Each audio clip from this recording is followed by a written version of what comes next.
Caregivers, have you ever felt like nothing, I mean nothing is going right? Well, cheer up and welcome to Dave the Caregiver's Caregiver radio program, where you'll learn how to avoid that dreaded thing called caregiver burnout and how to survive the grief process.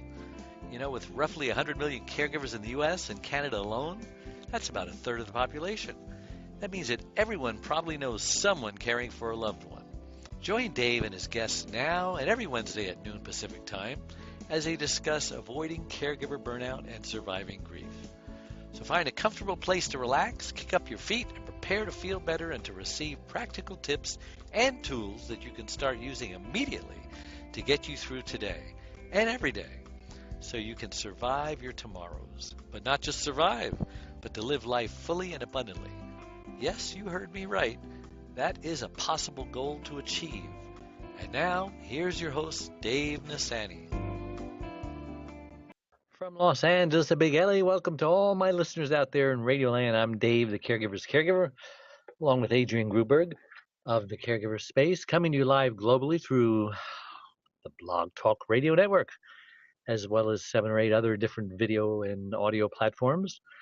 And our goal here is to do our very best to help you avoid that dreaded thing called caregiver burnout. And we do have an exciting show planned for you today. Our wonderful guests, Adrienne Gruberg and Dave Nassaney. That's right. 2 of the best guests we've ever had. Just the 2 of us. You could make it if you can. Okay. My grandkids are always criticizing me. Why do you always have to sing a song when I say something? Because, you know, it'll remind me of a song. And I just burst into song. And I think it's funny. They think it's embarrassing. Because I'll do it wherever I am. In the supermarket. Okay, back to the script here. We do have an exciting show planned for you today. We're going to be talking about my new book. It's My Life Too. Darn it. When will it be released? When will it be released? It'll be released on September 9th, the Kindle version, and hopefully the written version right after that. And I encourage everybody yes, right around the corner. I encourage everybody to go to Amazon.com and buy it. It's going to be on sale for 99 cents. Kindle version. Everybody can afford that. And I guarantee you we're going to hit the Amazon best-selling list if just everybody does that. And then we can be called a best-selling author. And then our next goal is to hit the New York Times best-selling list when the printed copy comes out. And so we've just got all this planned, and we sent out press releases all around the country. You know, just talking about sharing the stage with Suzanne Summers at Harvard and, you know, Dean Cain interview. And we just got all these things that will strike people's interest. Oh, Suzanne Summers. Oh, let me read that, you know. So, you know, we're being very clever because that's how it's done. I should write a book. Okay. Anyway, what was I saying? Today, we're going to discuss your book. Yeah. So I'm going to read passages from it, and then Adrienne and I, you know, we're both experts in caregiving. We've been doing it for decades. We're going to just talk about the stuff that we're reading, and it's going to apply to everyone listening to this because it's just very common, practical, you know, stuff that you can just take home and put to use immediately. They call that the takeaway. Right. What's the takeaway? So the one thing we know about caregivers is that they're caring and selfless and sacrificial, but they have this little problem. They're prone to burnout because they always tend to put everyone else's needs above their own. And the airlines, I was just on one, and it was so funny. As she was putting on her oxygen mask, I wanted to just stand up and say, yes, put your oxygen mask on first, but I didn't. You must put your oxygen mask on first before you help your loved one, because if you don't, gosh, you're just going to black out. The airlines know this all too well. And for some reason, caregivers are the same way. They just give and give and give till there's nothing left to give, and then they can't help anybody with anything. So we also talk about grief and loss here and the devastating effects it can have on us. It throws us into this thing called the grief process, another kind of ouch.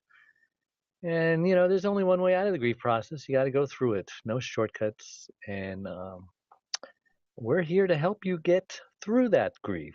If you happen to feel like you're stuck, we can help.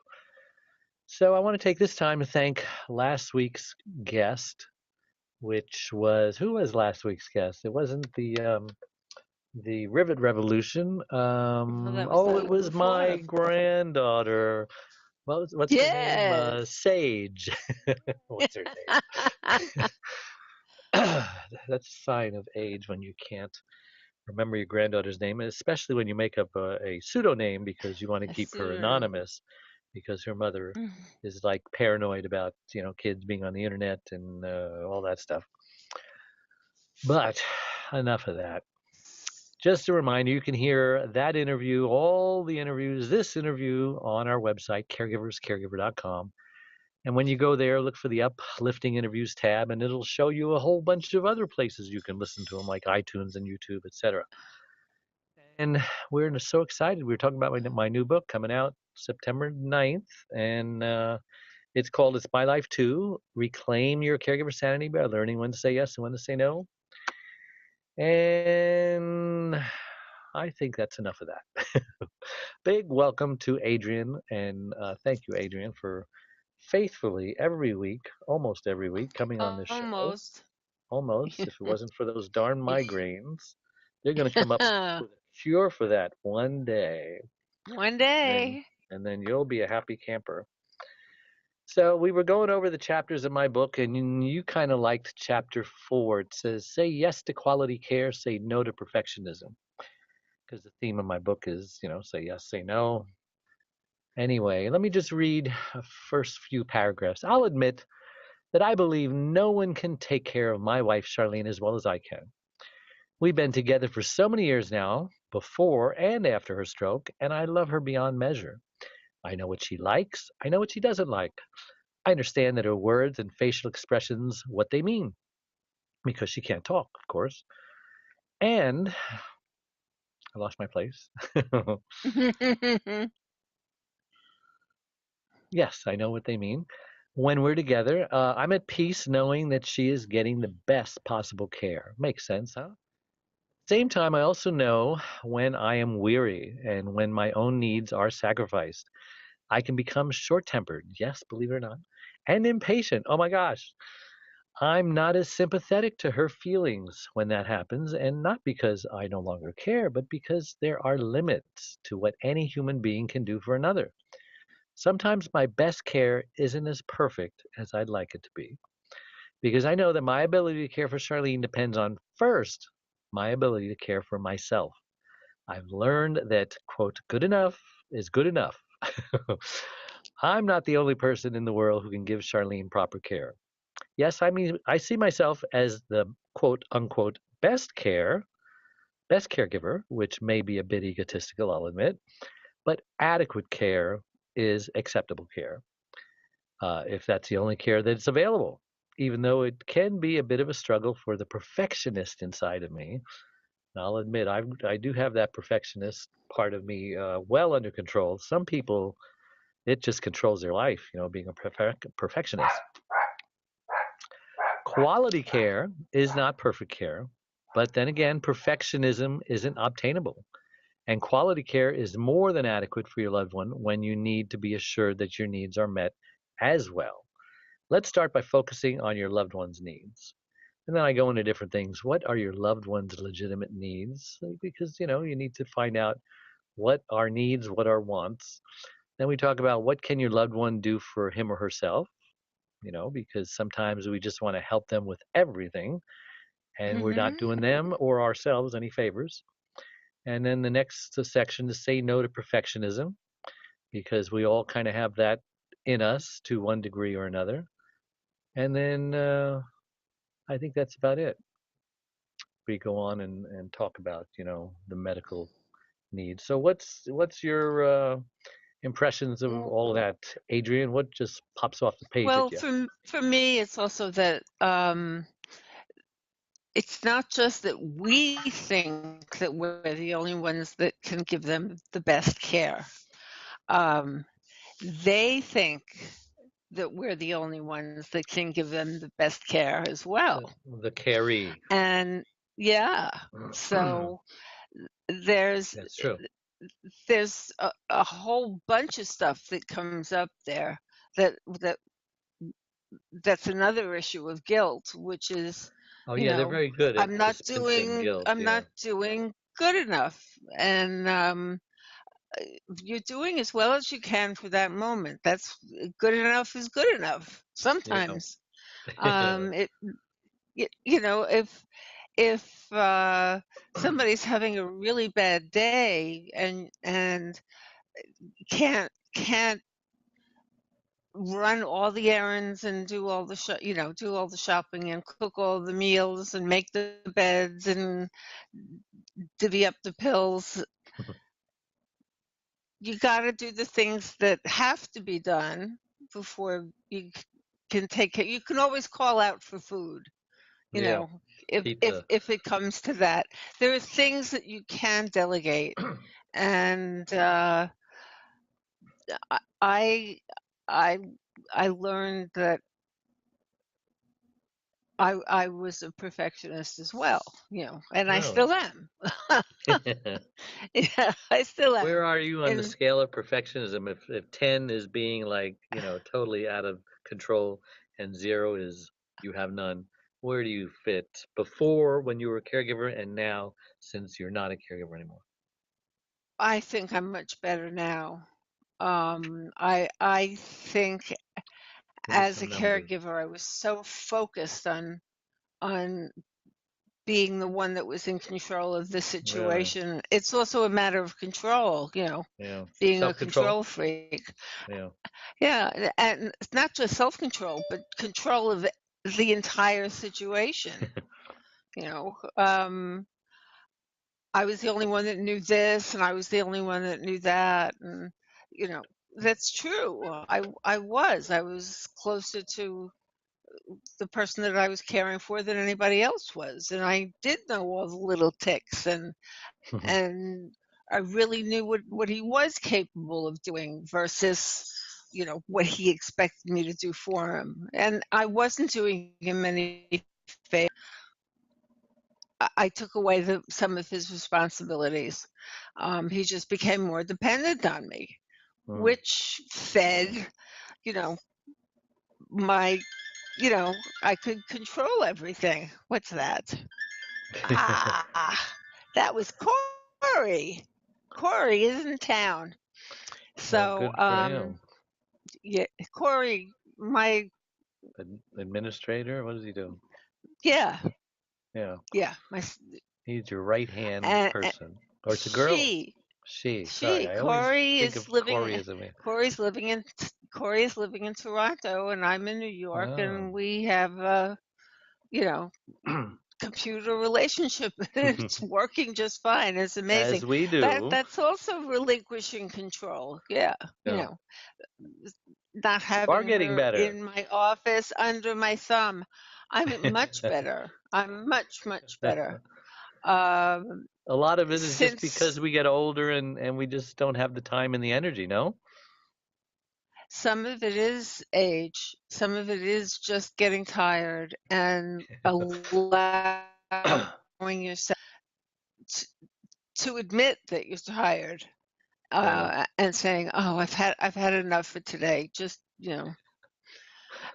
and that doesn't always work because sometimes they need you anyway, you know. Yep. It's tough. Yeah. Guilt is a tough one because, as I was saying before to you before we came on the air, guilt is your conscience. It's that little Jiminy Cricket, whispering in your ear, no, Jiminy no, Cricket, no, don't yeah. do that. And Mhm. the first time I met Jiminy Cricket was when I rode my bike a lot when I was 8, 9, 10. And whenever you violate traffic rules, they send you to the Yes. equivalent of traffic school for bicycles.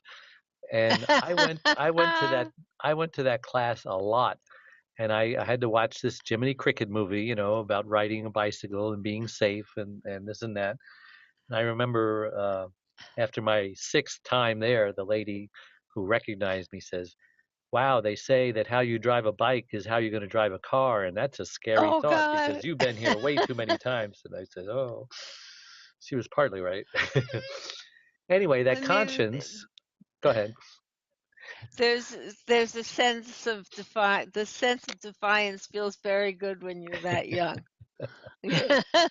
It's a sign of I leadership, can I'm do told. anything. I can. Okay. I'm not going to sing a song.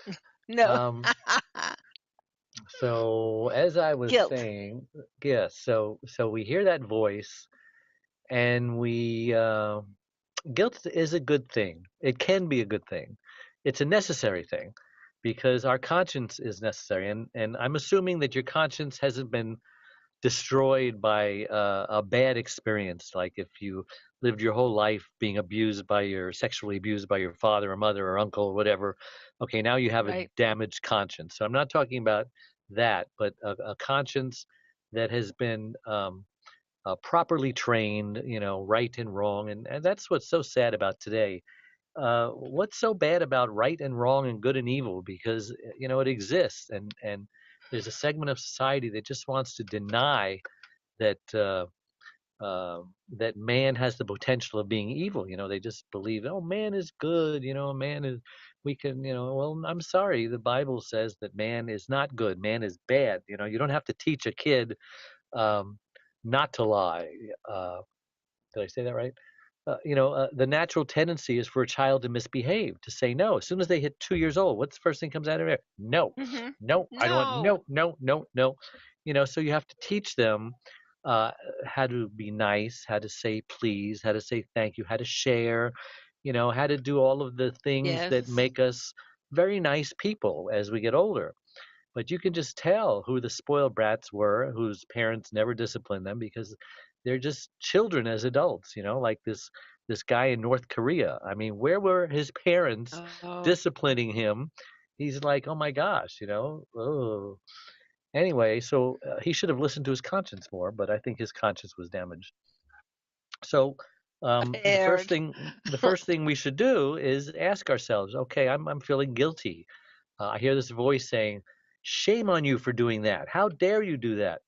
Now, there's a 50-50 chance that maybe you deserve that guilt.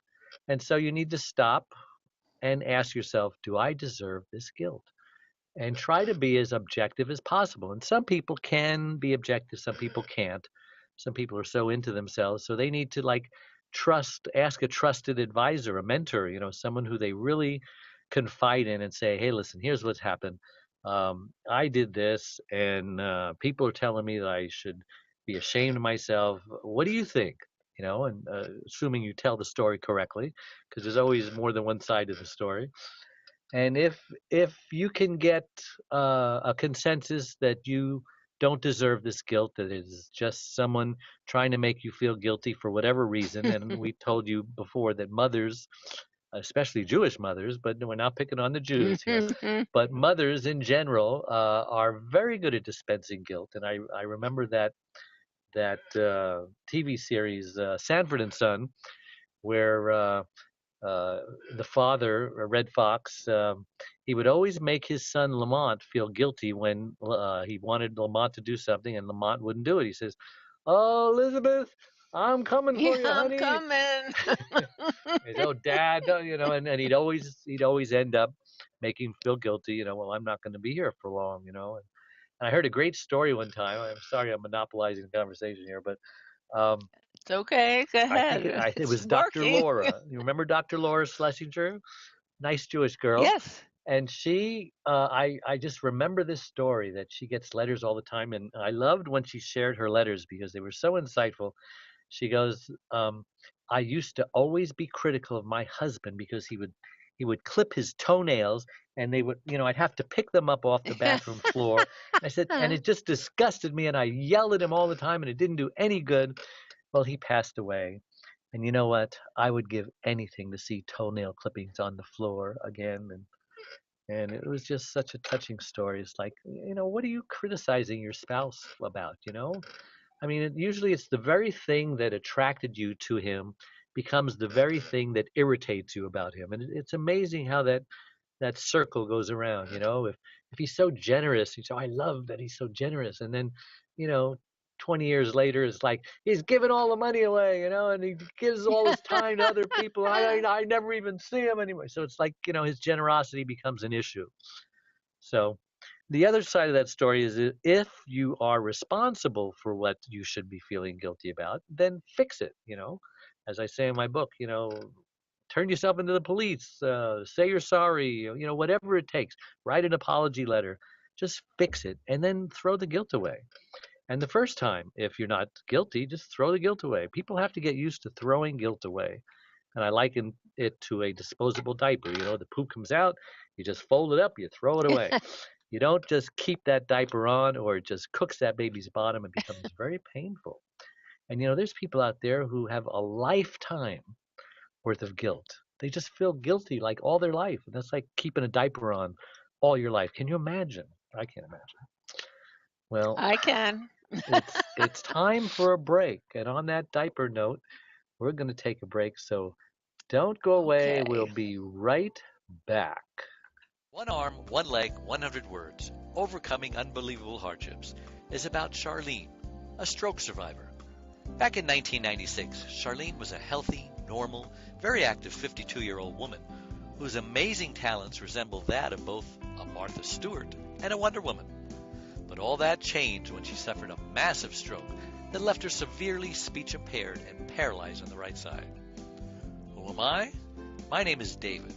I've had the privilege of being Charlene's husband since 1975.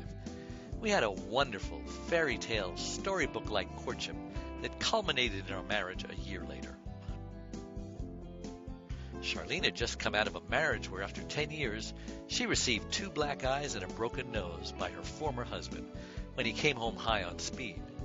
Charlene believed in no second chances of any kind for abuse, so she left. Finding herself all alone in the world with her 5 and 10-year-old daughters, Cynthia Lorraine and Deborah Lynn, she started raising them by herself for the next 2 years. Then fate brought us all together. After falling in love with Charlene, Cindy, and Debbie, our love then produced Rebecca Elizabeth. We had a wonderful, normal life for the next 20 years. But today, things are very different for everyone. One Arm, One Leg, 100 Words, Overcoming Unbelievable Hardships is the amazing story of a woman's fight to survive all that life had thrown her way. Everyone who knows Charlene is thoroughly amazed at how she lives day by day, month by month, year by year, and with a smile on her face and hope in her heart that everything is going to be okay. Her faith in God is her foundation in this hope, that everything happens for a reason, and what doesn't kill her will make her stronger. She inspires everyone who meets her. Her accomplishments since her stroke are very impressive, often making us normal people look like whiners and complainers. So pick up your copy of One Arm, One Leg, 100 Words, Overcoming Unbelievable Hardships today. You won't be disappointed. Just hear what best-selling author Lynn Barrington has to say about it. If you think you have it bad, read this book. This is a beautiful, genuine story told from the heart. It's inspiring and easy to read. When you finish this book, you'll be able to look at your concerns in a new light. How about the reaction of 9-time Grammy and Dove Award recipient, the godfather of contemporary gospel Christian music, Andre Crouch? Charlene just won't let the promises of God go, and she has not let her circumstances get in the way of her faith. She's not just a survivor, she's more than a conqueror, as the Bible states. You'll be encouraged by her testimony, regardless of what you're going through. Available everywhere, but if you purchase your copy directly from the author's website, onearmonleg100words.com, Charlene and David will personally autograph your copy. Enjoy!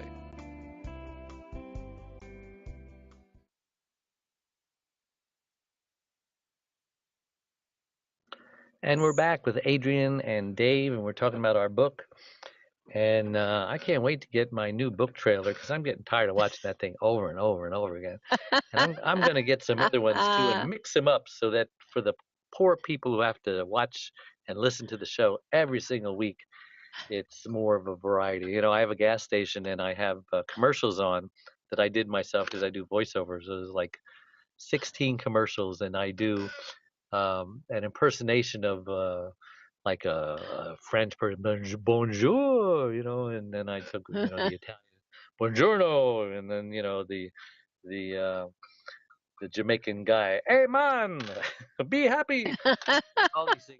I'm from Brooklyn. Hey yo, and my employees, every 2 minutes this thing comes on during the nice music, and it says, oh my gosh, do I have to listen to that every single day? But after a while, they just kind of tune it out. So anyway, anything else about guilt, or did I cover it all? Um, Let's see. I think what you said, that guilt can be very valuable. Mm-hmm. Be, because you weigh issues in your own mind. You talk to yourself, really. I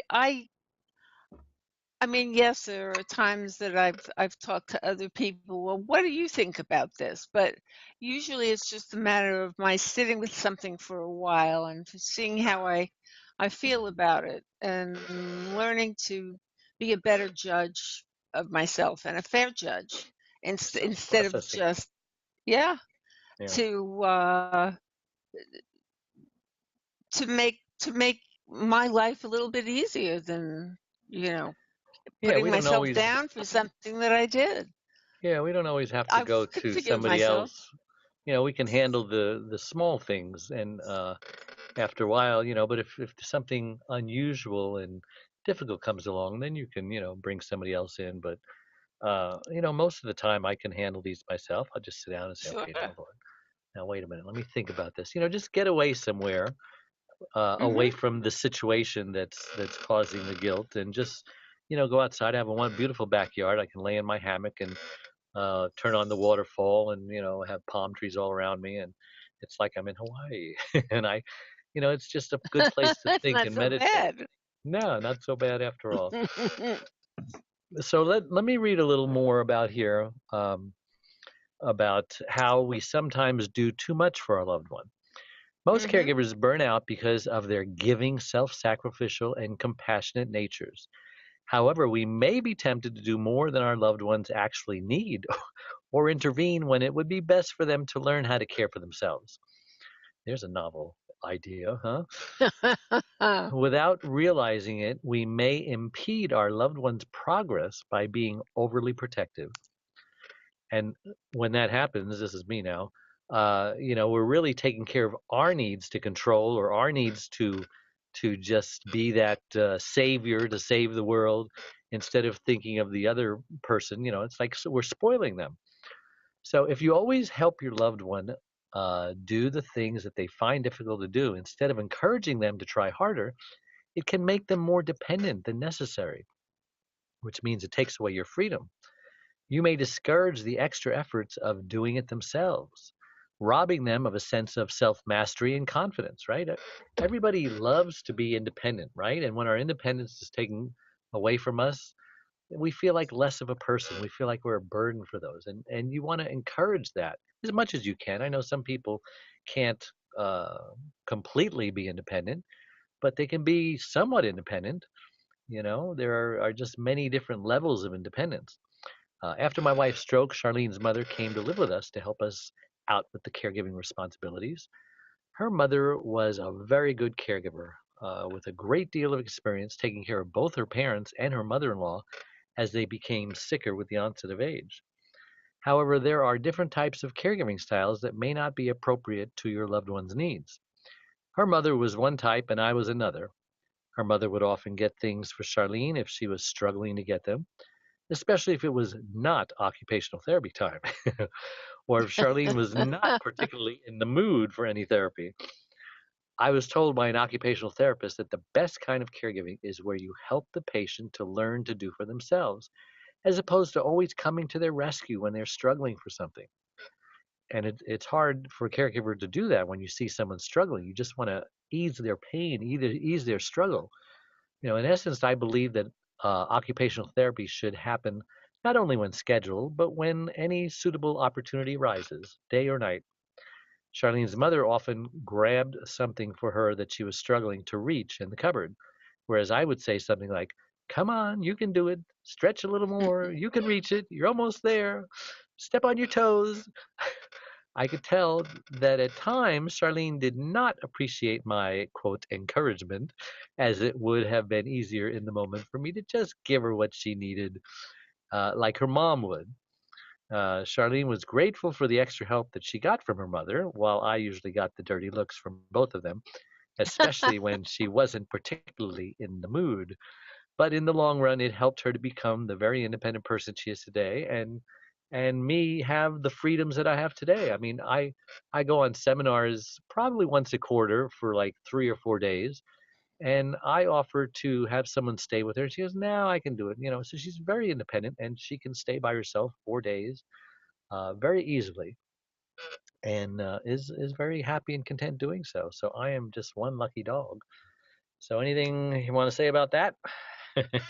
I think I also think that there are a lot of carees that think they're independent when they're really depending on you for so much. Give me an It's example. it's um well, my husband was always free to do whatever he wanted as long as I was there to do the things that that left him free to do anything he wanted. I mean, he was a Um, different person when you were there than when you weren't there. no, he was the same person, but he thought he was independent, and Oh, he was totally codependent. like Uh, denial. yeah, total Yeah, denial. And being a hypochondriac that he was, I was called on as a caregiver long before I really needed to be a caregiver in his case. I Like see. Yeah, that's a good point. 26 years of it before I really So needed to. what would you have done differently now that you're so much older and wiser? I would have said no. Oh, that magic word for caregivers, no. And if you have trouble saying It's no, just go to the mirror and say no. No. Just think of like 100 no. different ways to say no and smile when you say it. No. What part of no don't you understand? No, no, no, What no, no. It's so hard to say no. what part of no don't you understand? And why is no not appropriate now? You know, there are times when no is the absolute correct answer. Um, Well, you're afraid of the response. but We're afraid of the confrontation. People who don't like confrontation. yeah, well, there are also people who thrive on confrontation and bickering, and it it it provides an energy, and it gets their blood going. You know, I think that's called they think it's drama. good. It if you take it too far, it's drama. Yes, That's what a drama queen is, absolutely. right? Uh, They thrive on drama. thriving on drama is also they'll bring in things from the outside, but this just petty bickering as is an energizing fuel for some people, and I've seen it a lot. It Yeah, wasn't what do just we do about it? How do we diffuse it? don't take the bait. Ah, the bait. Yeah, yeah. Like when you're in a relationship for a long time, people learned exactly what gets you going, and if they just need to get that fix of negative energy, um, they'll push your buttons. I have to take this call, believe it or not, from a doctor. Don't go away.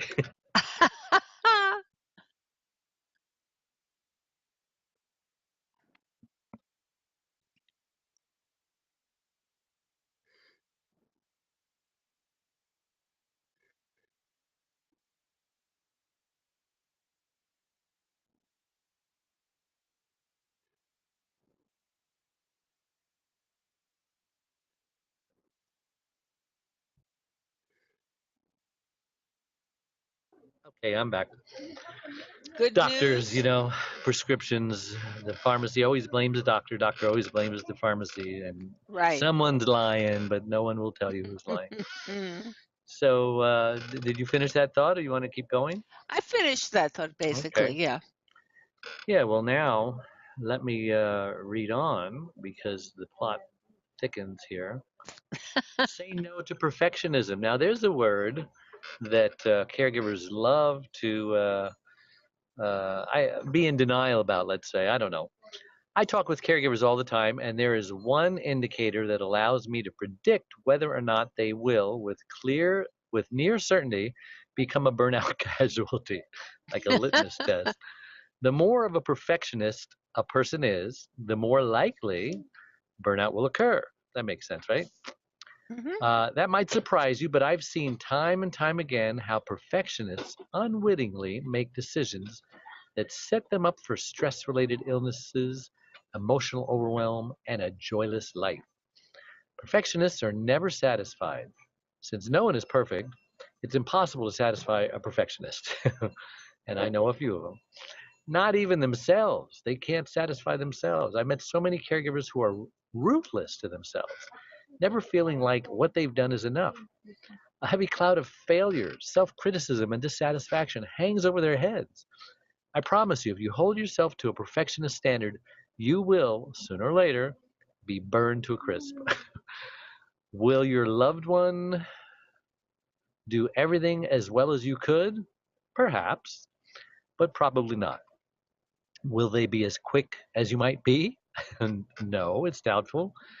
But when they take care of themselves, you give them the opportunity to feel better about their lives and more engaged with activities that make life worth living. Rather than have patience and allow your loved one to go according to their own timetable and abilities, it's tempting to do everything yourself. What's the hurry? Why not relax and encourage your loved one rather than criticize them or rob them of more independence? When your loved one can regain some of their own independence, you both win. Your life is easier, and your loved one receives the confidence and competency they feared was lost.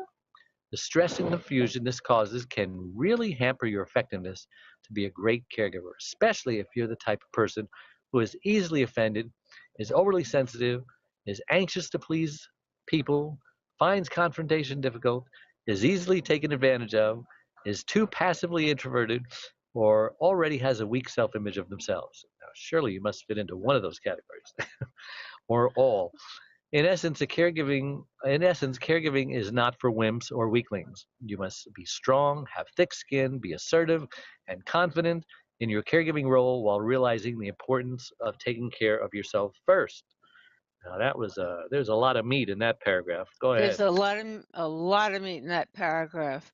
I mean, being a perfectionist really sets you up for all of the other stuff.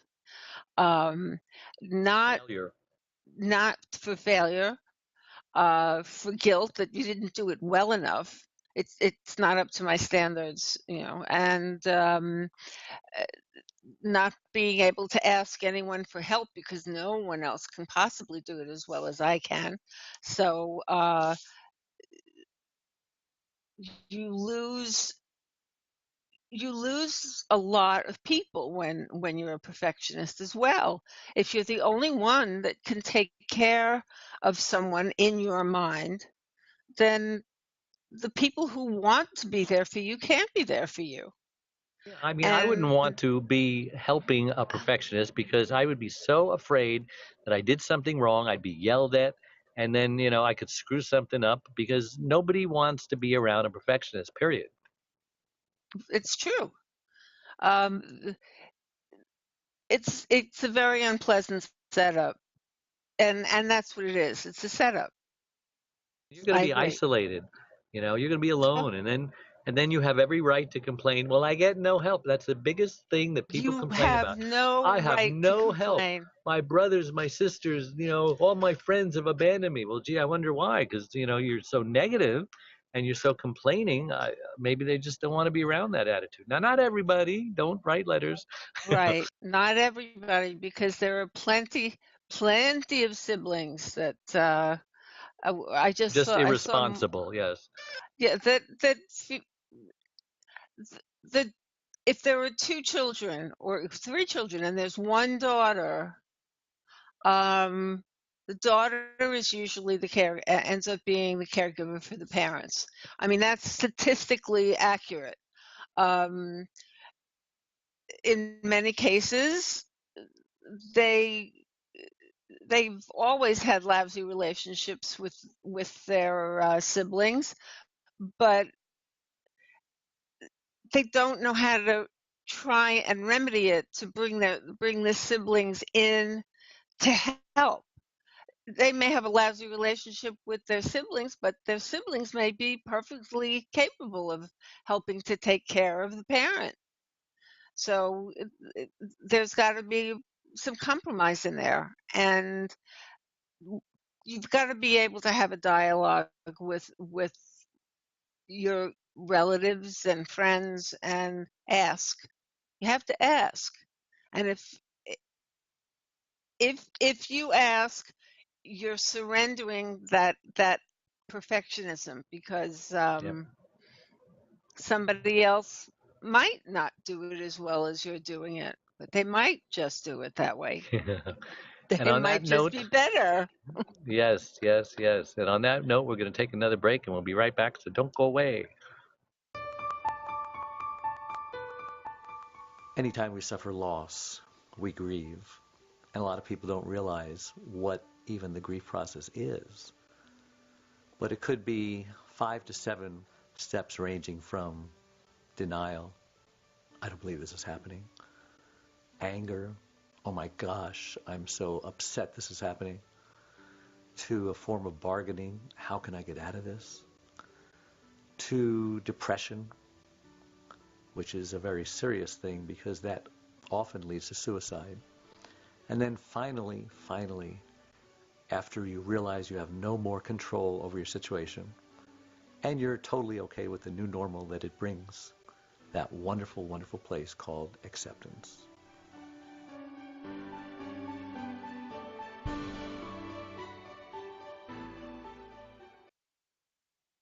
Being a caregiver takes a special person with passion and compassion. But even you can become a little burned out from time to time.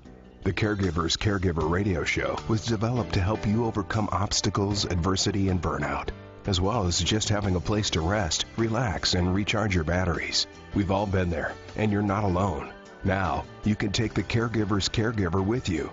Get the top 25 radio shows in convenient form that plugs right into your USB car stereo or computer. Learn the techniques, tips, and encouragement we all need to better handle the day-to-day challenges. For around $1 per show, just $29.77, get the credit card-sized USB card to have with you anytime you need a caregiver's pick-me-up. Just go to DaveTheCaregiversCaregiver.com and order yours today. Go to DaveTheCaregiversCaregiver.com now. Consider it an investment in you, and ultimately, an investment in them. Yes. Okay, we're back with Adrienne Gruberg and Dave Nassaney. We're talking about my book. What else can we say about that passage I read, Adrienne, or did we cover it? It was Well, about perfectionism.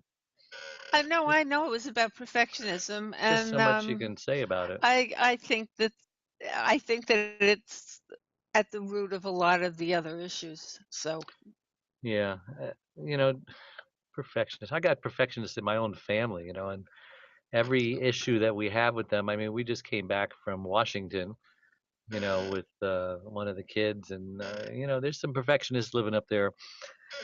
Let me read this here. Tough love, a necessary part of protecting yourself. Tough love, huh? Not only for drugs, is it? Tough love can appear mean or selfish to others and offensive. Only you can decide if you're acting out of anger or selfishness. When you have a clear description of your loved one's legitimate needs, everyone involved can see whether or not quality care is being provided. But I've never met anyone who wants to be told no. When we set boundaries that protect ourselves while assuring quality care is provided, you can know that you are truly giving your best. It's a balancing act. I realize that some loved ones are bedridden and do not have any physical or occupational therapy that you might supervise or help them with. In fact, the bedridden care receivers can be more demanding than the inability with their inability to do for themselves. You may have to let them know, for example, quote, that in between the hours of 12 and 2, I will be taking a break, so please allow me to serve you before that and after that. I won't be available unless it's an emergency. This is a much better policy than allowing yourself to be on call 24/7, right? Absolutely. Remember, any of us can become self centered and find it easy to rely on others to serve all of our needs. I know as a husband, I can, get in the habit of ordering my poor wife in a wheelchair. Hey, honey, can you get me? Hey, honey, can you? And she gives me this look like I'm in the wheelchair. But it's easy, because I'm the husband, right? And the myth is that you wait on me, you're my wife. That died in the 70s. Remember, it's your life No, too. it didn't. Yeah, it should have. The world does not revolve around you, your loved one. There's room for all of us. I may sound harsh, but if you don't speak up and establish a healthy boundary, then resentment will build. As you experience burnout, you'll miss legitimate signs of distress and run the risk of being disrespectful, short tempered, and insensitive. And this is especially important if your caregiver is a spouse or a parent, you know, as opposed to, your next door neighbor. In the next chapter, we're going to explore how you can get more help in meeting the needs of your loved one. It's not simply up to the two of you. Before you can ask for help, it's important that you determine what needs to be done. And of course, there we talk about asking for help. You don't just ask for help. You got to be specific. Hey, between the hours of 2 and 5, I could use someone to come in and just, handle the dinner. Or between, 1 and 1:30, I'm going to be taking a bath. Can you watch her? You got to be real specific. Otherwise, say, yeah, call me anytime. They never call. That's true. You have to be specific. And if someone that you meet on the street asks about, oh, well, how's the person you're taking care of? I'm glad you asked. Never says, how are you? So Yeah. the conversation usually ends with, let me know if there's anything I can do for you. And you need to be ready at that moment with all the different things that are on your list of things that other people can handle. Well, let me see. Are you available Tuesday at 3? Yes, have that to list pick up the ready. Kids from school or whatever. So, so that for that hour, I can go out for a walk and breathe fresh air and go to Starbucks or wherever.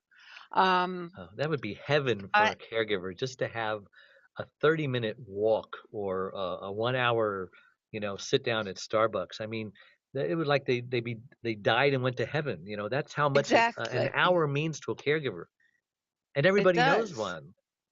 Mm-hmm. In Texas right now, during the floods, everybody is pitching in. Oh, I have a boat. Let me just go. When communities come together, and it's when caregiver communities come together, everybody knows a caregiver. Pick up the phone and say, is there anything I can do? I'm free Thursday between 2 and 5.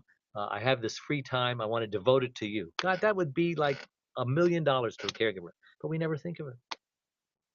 No, and I think sometimes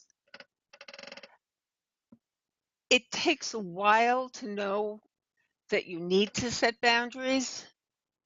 Sometimes you have no idea what you're in for. And you go into this with all your heart, and I'm going to do everything that I possibly can, and no one's going to do it better than me. And then the time comes where you feel, I need a break. But I really put myself in a situation where I have no time.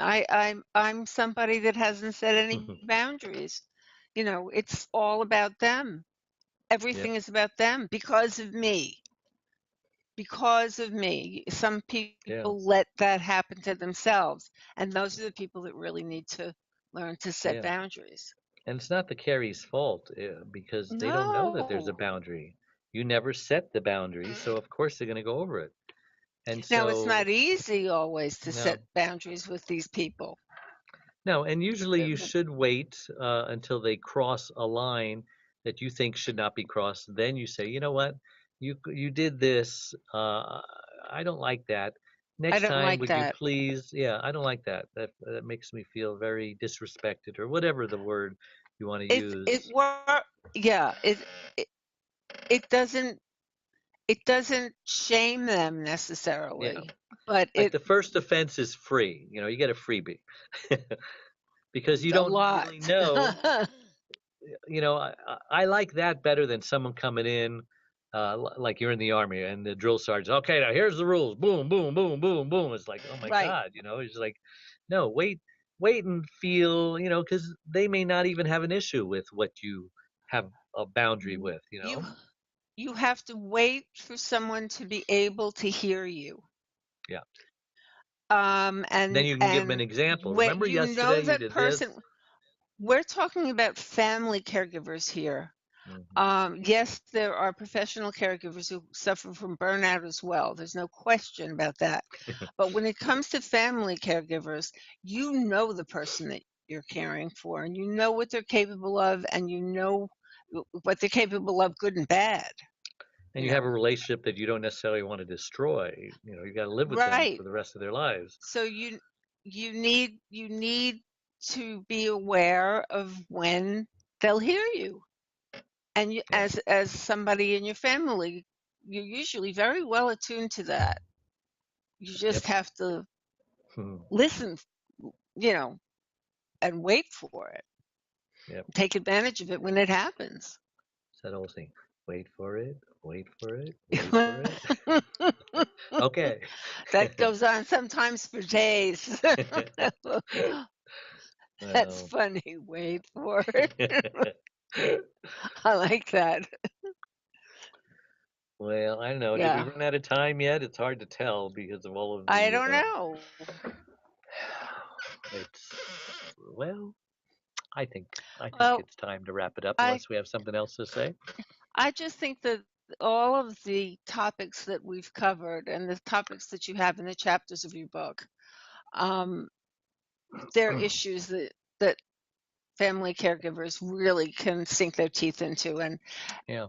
it'll show them a lot of good tools that they can take away. I mean, you talked Yeah. about the takeaway, Yeah. and Yeah. and there's a lot. Even if you just pick it up for a few pages, there's a That's what we takeaway. just did. In an hour, we Yeah. discussed so much, and so much of and we were just doing it at random. So much of the good stuff that is so important that you need to like implement now, yesterday, and we just scratch the surface or the tip of the and iceberg. and and it's so interwoven. Yeah. And once you start to unravel it, let's say just setting a single boundary, you're starting to unravel it, and then that starting to loosen it, Yeah. and you Yeah. start Yeah. to think about yourself. I'm so excited, and I know it's going to change lives, and I'm so excited about that. And I just hope it gets all the publicity that it can, so that as many people as possible can read it. The caregivers, of course, because they need to. And I know caregivers have no time to read a book, but they need to. They need to just sit That's why down I'm and saying, even if read a it's just a chapter a few day, pages. half a chapter a day, a page a day. Just that's how Exactly. you get through things. I mean, everybody has to go to the bathroom. Put it in the bathroom. Put it I mean, that's right. where I get most Exactly. of my reading done. I don't know about you guys. It's a perfect time. It's a twofer. I like twofers. Boy. Well, Adrienne, how can someone get a hold of you if they want to learn more about the caregiver space and what you do? Well, my name is spelled Adrienne, and I'm at thecaregiverspace.org. And thecaregiverspace.org is the website. And then we also have a very vibrant Facebook page, which Vibrant. That's a good has word. lots of communities now. Yes. and I participate in that periodically. And some of the Mm-hmm. conversations are just very intense, and I think it's great that they feel so comfortable talking about such intimate and personal things that they probably wouldn't talk about anywhere else. It's So, because they're totally anonymous. If they choose to be anonymous, they're anonymous. amen to that. Well, and I'm Mm-hmm. Dave Nassaney, and you can reach me at caregiverscaregiver.com. And when you get there, take advantage of our free quiz we offer. Are you a candidate for burnout? And we are in the process of monetizing our website. It's going to be a membership site soon. And when I was swimming in the pool today, I got this great idea of what to do with the money because, I have a gas station. It's not like I need the money, but I have to monetize it because it's costing me a lot of money. And everything, in business, I'm an entrepreneur. Everything has to pay for itself. There shouldn't be any drains, and yet I want to help the caregiver. So I decided with the money that I make from the membership site, I'm going to give away free vacations, plane fare, hotel, and someone to watch their loved one. Someone to And watch the loved one. that will give them an extra reason to want to, just a small nominal, one-time fee. And at least we'll start that in the beginning. And for members, I mean, maybe we'll continue it. I just don't know. I don't want to commit to anything, but I think for now, just a one-time fee, and you're a member for life. And if it ever changes, then you're like the founders deal. You get the lifetime membership, and with that money that comes in, I think I was thinking about the best way to win would be the person who does the most shares. Whoever shares the most would be the winner for a period of time. And we'll figure out how much we can afford to give a free vacation away. Maybe 12 times Mm-hmm. a year, maybe 6 times a year, maybe 3 times a year, whatever it is. Whoever has the most number of shares in that period of time is the winner. Boom, very simple. Yep. That's Great how you idea. grow. Sometimes I amaze myself. All right. Well, thank you, everybody. We will see you next week. And until then, goodbye. Bye-bye.